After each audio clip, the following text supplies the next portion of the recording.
Hi all. അപ്പോൾ നമ്മള് public sector അണ്ടർടേക്കിങ്ങിൽ നമ്മൾ കുറേ വീഡിയോസ് നമ്മൾ ചെയ്യാറുണ്ടല്ലേ? എനിക്ക് തോന്നുന്നത് നമ്മൾ കഴിഞ്ഞ 2 മാസത്തിനിടെ അല്ലെങ്കിൽ 3 മാസത്തിനിടയിൽ തന്നെ ഇഷ്ടംപോലെ വീഡിയോസ് നമ്മൾ ചെയ്തിട്ടുണ്ട്. ഇപ്പൊ വീണ്ടും അതിന്റെ ഒരു നോട്ടിഫിക്കേഷൻ വന്നിട്ടുണ്ട്. Steel authority of India limited, okay, SAIL. SAIL എന്ന് പറയുന്ന ഒരു മഹാരത്ന പബ്ലിക് സെക്ടർ അണ്ടർടേക്കിംഗ് ആണ്. അപ്പൊ അതില് ഇലക്ട്രിക്കൽ മാനേജ്മെന്റ് ട്രെയിനി എന്ന് പറയുന്ന പോസ്റ്റിലേക്കാണ് ഒരു നോട്ടിഫിക്കേഷൻ വിളിച്ചേക്കുന്നത്. മുന്നേ ഇത് 2016-17 കാലഘട്ടത്തിലൊക്കെ വിത്തൗട്ട് ഗേറ്റ് തന്നെയായിരുന്നു ഉണ്ടായിരുന്നത്. പിന്നെ അതിനുശേഷം അവർ ത്രൂ ഗേറ്റ് ആയിരുന്നു അവർ റിക്രൂട്ട്മെന്റ് നടത്തിയിട്ടുണ്ടായിരുന്നത്. ഇപ്പൊ വീണ്ടും എന്ത് ചെയ്തു, without gate separate computer based test വഴി തന്നെ എക്സാംസ് കണ്ടക്ട് ചെയ്യേണ്ട ഒരു തീരുമാനമായിട്ടുണ്ട്. സിവിൽ 14, കമ്പ്യൂട്ടർ 4, ഇലക്ട്രിക്കലിന് അവിടെ 44 പോസ്റ്റുകളാണ് വേക്കന്റ് ആയിട്ടുള്ളത്. Instrumentation, mechanical, metallurgy. ഓക്കെ. പിന്നെ ഇതിൽ ഓരോ ടോട്ടൽ 124 പോസ്റ്റ് ആണ് ഉള്ളത്. അതിൽ 35 UR, 31 OBC, 22 SC, ആ ഒരു രീതിയിലാണ് ഉള്ളത്.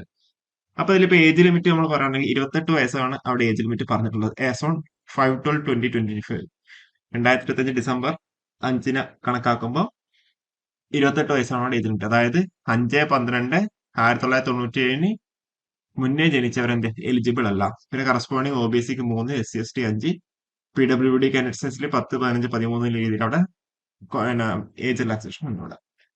ഇതിലിപ്പോ മിനിമം ക്വാളിഫിക്കേഷൻ എന്ന് പറയുന്നത് 65% മാർക്സ് വിത്ത് ബിടെക് ആണ്. ബിടെക് ഇൻ ഇലക്ട്രിക്കൽ എഞ്ചിനീയറിംഗ്, അതായത് B Tech in civil, computer science, അങ്ങനെ ഓരോ ഡിപ്പാർട്ട്മെന്റും സെപ്പറേറ്റ് ആയിട്ട് തന്നെയാണ്.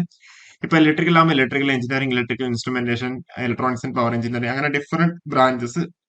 ഇലക്ട്രിക്കൽ ആൻഡ് അലൈഡ് എഞ്ചിനീയറിംഗിൽ ഇത്രയും ബ്രാഞ്ചസിന് എന്ത് അപ്ലൈ ചെയ്യാൻ പറ്റുന്നുണ്ടാവും.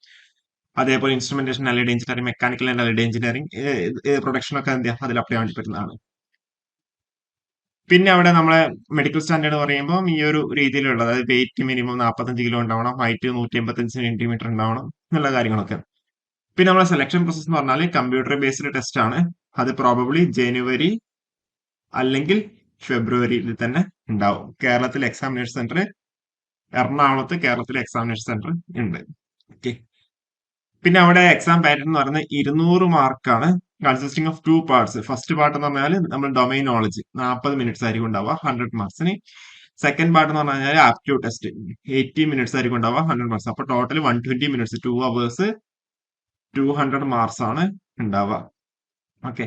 അപ്പോൾ ഇവിടെ 40 മിനിറ്റ്സിൽ 100 ക്വസ്റ്റ്യൻസ് ആയതുകൊണ്ട് ഗേറ്റ് ലെവലൊന്നും ആവാൻ സാധ്യതയില്ല. സാധാരണ കുറച്ച് SSCGI ലെവൽ, ആ ഒരു ലെവലിലുള്ള ക്വസ്റ്റ്യൻസ് ആയിരിക്കും ഉണ്ടാവാനുള്ള സാധ്യത. ഓക്കെ. പിന്നെ ആ ഒരു നോൺ ടെക്നിക്കൽ ആപ്റ്റ്യൂഡ് എന്ന് പറഞ്ഞാൽ QA ഉണ്ട്, English language, reasoning, general awareness, എല്ലാം 25 മാർക്ക് വെച്ചിട്ടാണ് ടോട്ടൽ 100 പറഞ്ഞിട്ടുള്ളത്. അത് കഴിഞ്ഞാൽ എന്താ, ഗ്രൂപ്പ് ഡിസ്കഷനും ഇന്റർവ്യൂവും ഉണ്ട്. പിന്നെ ഈ കമ്പ്യൂട്ടർ ബേസ്ഡ് ടെസ്റ്റ് GED ഇന്റർവ്യൂവിന്റെ ഡിസ്ട്രിബ്യൂഷൻ വെയിറ്റേജ് എന്ന് പറയുന്നത് 75:10:50 എന്നുള്ള രീതിയിലാണ്. ഓക്കെ. പിന്നെ നിങ്ങൾ അവിടെ ബയോമെട്രിക് വെരിഫിക്കേഷൻ കാര്യങ്ങളൊക്കെ ഉണ്ടാവും. പിന്നെ ട്രെയിനിങ്ങും പ്രൊബേഷനും ഉണ്ടാവും. ഓക്കെ. 1 ഇയർ ആയിരിക്കും ട്രെയിനിങ് ഉണ്ടാവുക. എമോൾമെന്റ്സ് എന്ന് പറയുന്നത് 50,000 പെർ മന്ത് ആയിരിക്കും. അതായത് നമ്മളെ ട്രെയിനിങ് പീരീഡിന്റെ സമയത്ത് നമ്മൾ ട്രെയിനിങ് കഴിഞ്ഞ് കഴിഞ്ഞാൽ നമ്മൾ എന്ത് ഈവൺ സ്കെയിൽ 60,000 to 1,80,000 എന്ന് പറഞ്ഞ പേ സ്കെയിലേക്ക് നിങ്ങൾ എന്ത് അബ്സോർബ് ചെയ്യുന്നുണ്ടാവും. അപ്രോക്സിമേറ്റ്ലി CTC എന്ന് പറഞ്ഞാൽ 16 to 17 lakhs per annum ആയിരിക്കും വരുന്നുണ്ടാവുക. ഓക്കെ. പ്ലേസ്മെന്റ് എന്ന് പറയുന്നത് എവിടെ വേണമെങ്കിലും പ്ലേസ് ചെയ്യാം, ഇന്ത്യയിൽ എവിടെ വേണമെങ്കിലും പ്ലേസ് ചെയ്യാൻ വേണ്ടി പറ്റുന്നതാണ്. ഓക്കെ. അപ്പോൾ നിങ്ങൾക്ക് sale.co.in കയറി കഴിഞ്ഞാൽ, അല്ലെങ്കിൽ സെയിൽസ് കരിയറിൽ കയറി കഴിഞ്ഞാൽ നിങ്ങൾക്ക് അവിടെ അപ്ലൈ വേണ്ടി പറ്റുന്നുണ്ടാവും. അപ്ലിക്കേഷൻ ഫീ എന്ന് പറയുന്നത് 1,050 രൂപയാണ്, ഇൻക്ലൂഡിംഗ് പ്രോസസിംഗ് ഫീ. അതേപോലെ SC/ST, PWD, ex serviceman candidates, department കാൻഡിഡേറ്റ്സിന് 300 രൂപയാണ് അവിടെ അപ്ലിക്കേഷൻ ഫീ ആയിട്ട് വരുന്നുള്ളത്. ഓക്കെ. അപ്പോ ഇതില് നമ്മൾ ലാസ്റ്റ് ഡേറ്റ് വന്നിട്ടുള്ളത്